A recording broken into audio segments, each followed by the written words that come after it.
Rose Baca/staff photographer. Big 12 Commissioner Bob Bowlsby speaks during Big 12 football media days in the Ford Center at the Star in Frisco, Texas on Monday, July 17, 2017.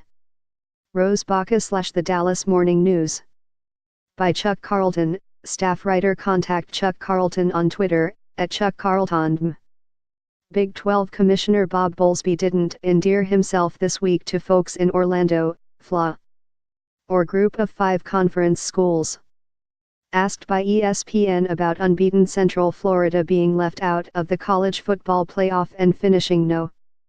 12 in the final rankings, Bowlsby came out against playoff expansion, even with UCF's Peach Bowl win over Auburn. It's fair because playing in the American Athletic is not the same as playing in the Big 10 or the SEC or the Big 12, it's just not, Bowlsby said. They have some big games, but they don't have an Iowa State who can beat a second-ranked Oklahoma.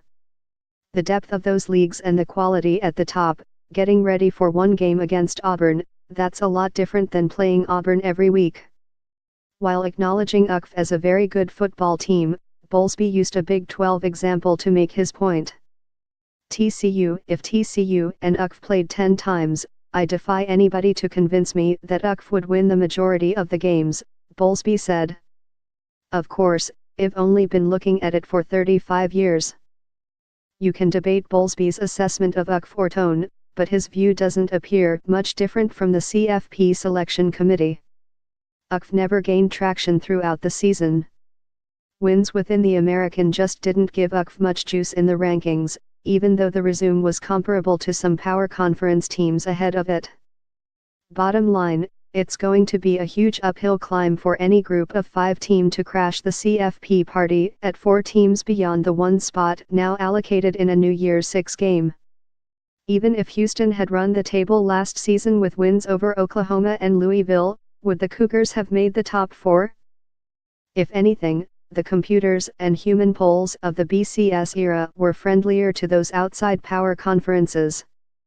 In the last 5 years of the BCS, TCU was in the top 4 twice, 2009, 2010, and Cincinnati, then in the Big East, was top 4 in 2009 as well. But even TCU, as well as West Virginia and Utah, needed a few seasons to adjust to power conference membership earlier this decade.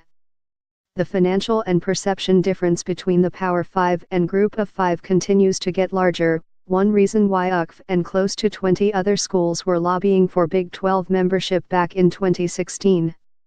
With all due respect to the Group of 5 and the Americans' attempt at Power 6 status, the CFP facts of life aren't changing anytime soon. Twitter, @ChuckCarlton.